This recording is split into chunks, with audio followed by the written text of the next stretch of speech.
Bismillahirrahmanirrahim. I am Dr. Akhtar working as chest specialist as well as medical specialist in Burewala and Chichawatni. इस video में हम बात करेंगे वो आजकल कॉमन कोल्ड बहुत ज़्यादा लोगों को हो रहा है, या फ्लू हम कह सकते हैं या इन्फ्लुएंज़ा कह सकते हैं। सबसे पहले मैं बात करूँगा कि ये होता क्या है कॉमन कोल्ड या फ्लू या इन्फ्लुएंज़ा। ये बेसिकली एक वायरल इन्फेक्शन है, एक वायरस की वजह से होता है। वो एक आरएनए वायरस होता है। अब उसमें उसका बैकग्राउंड पहले बताना ज़रूरी है। ये वायरस जिस तरह आजकल कोविड की वजह से प्रॉब्लम्स हो रहे हैं, तो बिल्कुल 1918 में फ़र्स्ट टाइम इसकी पेंडेमिक आई थी, जिसमें कोई 40 से लेके 100 मिलियन तक डेथ हुई थी। उसके बाद इसकी दो फर्दर पेंडेमिक थी और 2009 में इसकी चौथी पेंडेमिक थी, जिससे भी काफ़ी लोगों को डैमेज हुआ था, नुकसान हुआ था। अब इस कॉन्टेक्स्ट में बात करना चाहूँगा। अब ये तब से इन्फेक्शन हो रहा है लोगों को, इस फ्लू का या कॉमन कोल्ड का या इन्फ्लुएंजा का। अब इन्फ्लुएंजा को फर्दर 3 कैटेगरीज में हम डिवाइड करते हैं, ABC। अब इसमें जो एक आम बनने के लिए इसमें समझने की बात, इसमें जो कैटेगरी ये है वो सबसे ज़्यादा इफ़ेक्ट करती है लोगों को। अब इसमें पहली बात ये है कि ये इसकी ट्रांसमिशन कैसे होती है, एक बंदे से दूसरे बंदे में कैसे फैलता है। तो ये जो इन्फ्लुएंजा का वायरस है, ये यूजुअली अगर कोई बंदा जिसको इन्फेक्शन है, वो जब छींकता है या वो खांसी करता है या वो बात करता है हाथ और उसने मास्क नहीं लगाया हुआ, या उसके हाथों के ज़रिए इसकी ट्रांसमिशन हो सकती है।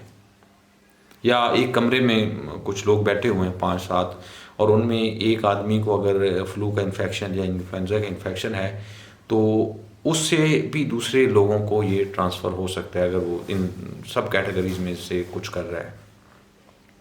अब अगली बात है कि इसमें अलामतें क्या होती हैं। ये जो इन्फ्लुएंजा है, इसमें हम 2 कैटेगरीज में इसको डिवाइड कर लेते हैं। एक हम अपर रेस्पिरेटरी ट्रैक इन्फेक्शन कहते हैं और एक लोअर रेस्पिरेटरी ट्रैक इन्फेक्शन होता है। जो अपर रेस्पिरेटरी ट्रैक इन्फेक्शन, उसमें यूजुअली गला और नाक इफेक्ट होता है। उसमें गले का दर्द होना, गले में जलन का होना, नाक से पानी, छींकें, और ये सारी इसमें अलामतें होती हैं, और ये पहले 3 से 4-5 दिनों में होती हैं। दूसरी, अगर जब ये नीचे इसका इन्वॉल्व होता है, लोअर रेस्पिरेटरी ट्रैक हम जिसको कहते हैं, उसमें सबसे बड़ी अलामत फीवर है, बुखार का होना है। और बुखार इसमें 41 डिग्री सेंटीग्रेड तक होता है, और वो बराबर है 105.8 के फ़ारेनहाइट, यानी तेज़ तरीन बुखार होता है इसमें। और वो फर्स्ट 24 आवर में पीक तक जाता है, और वो 2 से 3 दिनों में रह के फिर वापस रिटर्न ठीक हो जाता है। लेकिन बुखार के ठीक होने के बाद, उसके बाद अगली जो सिम्टम्स हैं वो खांसी होती है पेशेंट को, जो कि तकरीबन 85% लोगों को होती है 100 में से, और कुछ लोगों को सांस का मसला हो जाता है। अब ये भी बिल्कुल जिस तरह आप कोविड में सुनते हैं, ये भी एक डेडलीस्ट तरीन इन्फेक्शन होता है अगर ये लोअर रेस्पिरेटरी ट्रैक को इन्वॉल्व कर ले। अब इसमें मेजॉरिटी में तो ये सेल्फ लिमिटिंग का मतलब है कि ये खुद ब खुद ठीक हो जाता है। 5 से 7-10 दिन का इसका ड्यूरेशन होता है, और उस दौरान में पेशेंट को जिस्म में दर्दें और कैक आना और किसी को वोमिटिंग हो जाती है। लेकिन बच्चों में ज़्यादा पेट में दर्द का होना, उल्टी का आना, कैक आना, बच्चों में ये ज़्यादा अलामतें बड़ों में कम होती हैं। बड़ों में खांसी, सांस और ये मसले होते हैं नाक के और गले के। अब इसमें इम्पॉर्टेंट बात यह है कि ये जो लोअर रेस्पिरेटरी ट्रैक की मैंने बात की है, ये किन लोगों को इन्वॉल्व करता है। वो लोग जो इम्यूनो कॉम्प्रोमाइज़ हैं। अब ये कौन से लोग हैं? जिनको कोई ना कोई डिज़ीज़ है, लाइक शुगर, ब्लड प्रेशर है, जिसको कोई स्टीरॉइड्स ले रहे हैं। इसमें स्पेशली हमारे अज़मा के मरीज़ या COPD के मरीज़ जो रूटीन में टीका लगवाते हैं डेकाड्रॉन का और गोलियां खाते हैं बेडनीसोल की, वो इसका सबसे ज़्यादा शिकार होते हैं, क्योंकि उनका वो काफ़ी हद तक इम्यूनो कॉम्प्रोमाइज़ होते हैं। या किसी को खुदा न खास्ता कैंसर है, तो ये, और कोई अगर बहुत ज़्यादा ओबीज़ है, मोटा है, तो वो भी इसी कैटेगरी में आता है। या उसमें बच्चे भी शामिल हैं, उसमें बूढ़े भी शामिल हैं, उसमें प्रेग्नेंट फीमेल्स भी शामिल हैं। तो ये तमाम लोग जो है ना, वो उनको ये इन्फेक्शन हो सकता है, जो बड़ा डेडलीस्ट होता है अगर ये लोअर रेस्पिरेटरी ट्रैक की जो मैं बात कर रहा हूँ उसको इन्फेक्ट करता है। अपर में तो इतना प्रॉब्लम नहीं होता। अब अगली बात है कि इसको इलाज कैसे किया जाए। इसको भी मैं 2 कैटेगरीज में डिवाइड करूँगा। नंबर 1 है जो आप घर कर सकते हैं। आप क्या घर कर सकते हैं? सबसे पहले तो आप इसकी ट्रांसमिशन को रोक सकते हैं। ट्रांसमिशन को रोकने का तरीका ये है कि अगर घर में लाइक 5 मेंबर्स हैं, तो उनमें एक को है तो वो मास्क का यूज़ करे, ग्लव्स का यूज़ करे, एक अलग कमरे में रहे और 5-7 दिन जब तक सिम्टम सेटल हो जाए तो इट्स ओके।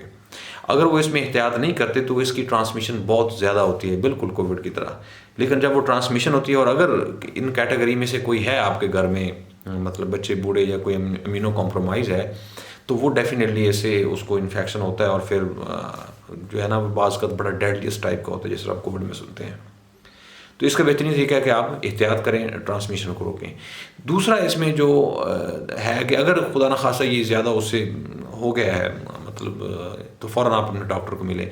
मतलब अगर इसमें तेज़ बुखार हो रहा है, इसमें खांसी हो रही है, इसमें थोड़ी-सी, अगर आपको पहले साँस का मसला कभी नहीं रहता और अगर आप अभी थोड़ा-सा भी साँस का मसला महसूस कर रहे हैं, तो आप फ़ौरन डॉक्टर को मिलें। और चौथी बात, इसमें ऑक्सीजन का लेवल देखते हैं और अगर आपकी ऑक्सीजन की सैचुरेशन ड्रॉप कर रही है, तो फिर भी ये आपके लिए ख़तरनाक हो सकता है, तो फ़ौरन फिर डॉक्टर को मिलना चाहिए। अब इसमें बहुत सारे लोग क्या करते हैं कि घर में टोटके यूज़ करते हैं, मेजॉरिटी। उसमें बड़ी चीज़ है कि पाप लेना, कुछ लोग तो दम ज़रूर भी करवाते हैं और वो ठीक है, लेकिन इसमें जो मेन चीज़ है कि इसको डिले नहीं करना चाहिए। अगर आपको अपर में है, ज़ुकाम है, कुछ छींकें हैं, तो इसमें 1-2 दिन वेट किया जा सकता है, लेकिन बेहतर है कि आप जो नियर बाय अपना डॉक्टर पल्मोनोलॉजिस्ट है उसको आप लाजमी दिखाएँ। और अगर उसमें खांसी या सांस ये हो गया, ये तो फिर तो आपने ज़रूरी है उसमें जाना है। अगली बात है कि कैसे इससे बचा जा सकता है फर्दर, इसके लिए वैक्सीनेशन अवेलेबल है मार्केट में इन्फ्लुएंजा की। तो जितने ये लोग हैं, जिसमें मैंने ये कैटेगरीज 4-5 गिनवाई हैं, तो इनको लाजमी वैक्सीनेशन करवानी चाहिए हर हालत में, ताकि ये इनको फिर कम से कम 1 साल के लिए प्रोटेक्शन मिल जाती है जो पहले से ये वायरल इन्फेक्शंस मौजूद हैं। ऑल दो इसमें कुछ चेंजेस आती हैं वायरस में, उसको हम टेक्निकल ज़ुबान में एंटीजेनिक ड्रिफ्ट और एंटीजेनिक शिफ्ट का नाम देते हैं, थोड़ी टेक्निकल बात है। लेकिन अगर वो मतलब वायरस अपनी जेनेटिक्स को चेंज कर लेता है, म्यूटेट कर लेता है, तो फिर आपको उस वैक्सीनेशन का नहीं फ़ायदा होगा। ये भी इंपॉर्टेंट बात है, क्योंकि बहुत सारे लोग ये समझते हैं कि मैंने वैक्सीनेशन कराई, बिल्कुल प्रोटेक्शन में हूँ। अब ये प्रोटेक्शन है जो पहले से जिसकी ये वैक्सीनेशन की गई है, क्योंकि जब वायरस अपनी जेनेटिक्स वेरिएशन में चला जाता है तो उसमें उनको बेनिफिट नहीं होगा अगर उनको न्यू किसी जो है उस जनरेशन से प्रॉब्लम हुआ है। तो अगर आपको इस तरह का कोई प्रॉब्लम है या आपके किसी नियर बाई को है, तो आप अपने नियर बाई डॉक्टर को फ़ौरन मिलें और अपना इलाज करवाएं। अगर आपको इस डिज़ीज़ से मुतल्लिक़ या किसी और डिज़ीज़ से मुतल्लिक़ कोई क्वेश्चन करना हो, मोस्ट वेलकम, नीचे कमेंट्स में आप पूछ सकते हैं। मैं कोशिश करूँगा कि वीडियो की शक्ल में आपको रिप्लाई किया जाए। अल्लाह ताला आपको और आपके घर वालों को हामी नासर हो। अल्लाह हाफ़िज़। Check out these videos and subscribe our channel for more.